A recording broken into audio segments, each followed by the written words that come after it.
Slitgigt, já, það sannkallaður þjóðarsjúkdómur, eiginlega þannig að við fáum öll slitgigt ef við lifum nógu lengi og það má finna á röntgen slitgigt í öllum sem notar fertugur eða eitthvað svoleiðis. Það skrýtna hins vegar að það ekki nema hluti þeirra sem hafa slitgigt sem finna fyrir henni. En hún gríðarlegur vandi, hún algengasti gigtarsjúkdómurinn og algengasti stoðkerfissjúkdómurinn og líklega hafa 15% þjóðarinnar einkenni af slitgigt á hverjum einasta degi. Það ekki alltaf sami hópurinn, ef við gerum sömu könnun nokkrum mánuðum seinna, þá það aftur 15%, þá hefur orðið flutningur á milli.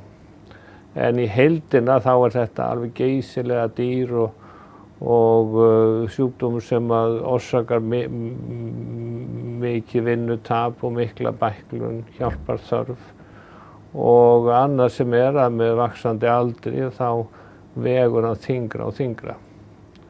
Þannig að slitgigt í hópi þessar 4-5 sjúkdóma, stóru sjúkdóma sem valda bæklun hjá öldruðum. Og ástæðan fyrir að ég fór að blanda mér í slitgigt var eiginlega erfðirnar sem þótti mjög áhugaverðar. Ég tók mjög snemma eftir því að þetta voru ákveðnar ættir sem voru hvað verst leiknar og þannig að ég var byrjaður að safna erfðafræði, upplýsingum og efni við löngu áður en Íslenska erfðagreining kom til sögunnar. Þannig að þetta búið að vera mitt áhugamál lengi. Það aðalega 3 tegundir slitgigtar sem við glímum mest við. Það eru útlimaliðirnir, það eru hné sem eiginlega það sem veldur mestri bæklun og mjaðmir og svo hendur sem hefur nú verið svona mitt sérstaka áhugamál.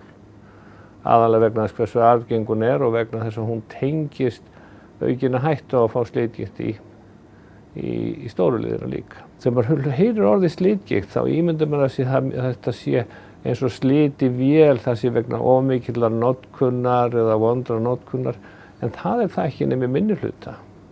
Til dæmis heilbrigð hreyfing, skokk eða þvíumlykt, það orsakar ekki slitgikt. Til þess að þessi utanaðkomandi þáttur komi þá þarf eitthvað ofurálag, atvinnumennsku í íþróttum eða allt of mikið erfiði eða svoleiðis nokkuð. En hjá venjulegu fólki þá hreyfing vendandi fyrir slitgikt. Þannig að erfðir nú í mínum huga langsamlega stærsti áhættuþátturinn á eftir þá kannski þyngd. Eitt af því sem við erum að vona með þessum erfðafræðirannsóknum það leiðir til betri meðferða.